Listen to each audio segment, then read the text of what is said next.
10 ans plus tard, moi ce qui me frappe, c'est d'abord la connaissance et l'espoir. Il y a maintenant 3 500 000 personnes en Afrique qui reçoivent un traitement pour le sida, c'est-à-dire à peu près 45% de la couverture des besoins estimés par l'ONU-SIDA.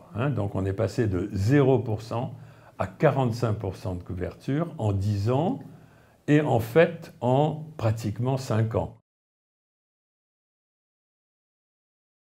Je ne m'attendais pas à ce déclenchement de fureur médiatique en janvier. Je ne suis même pas certain qu'il soit innocent.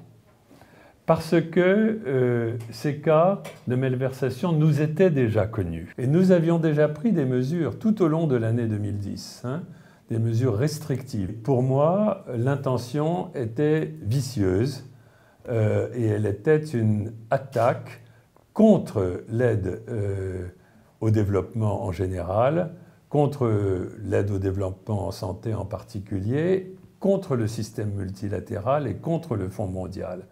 Et cette attaque, pour moi, elle venait quelque part, directement ou indirectement, de certains milieux conservateurs américains.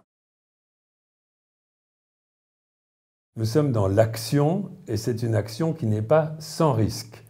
Le Fonds mondial a maintenant engagé 22 milliards de dollars, a déjà déboursé 14 milliards de dollars, d'accord, dont 60% en Afrique, donc dans 7 milliards de dollars en Afrique.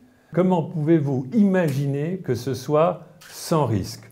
Ou si nous ne prenions aucun risque, est-ce que vraiment on aurait pu le faire? La réponse, c'est non.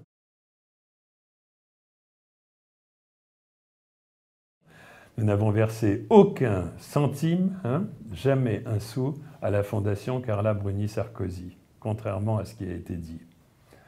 Deuxièmement, nous n'avons rien versé à Madame Carla Bruni-Sarkozy.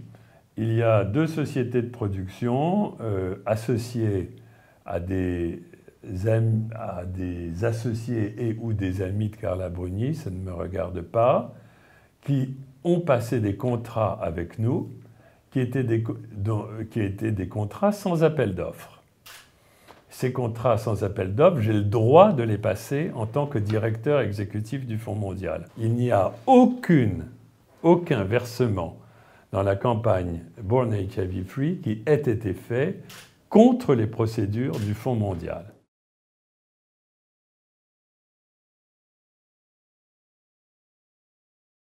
La raison même de ma démission, il n'y en a pas d'autre, c'est que pour des questions de principe, je n'accepte pas qu'une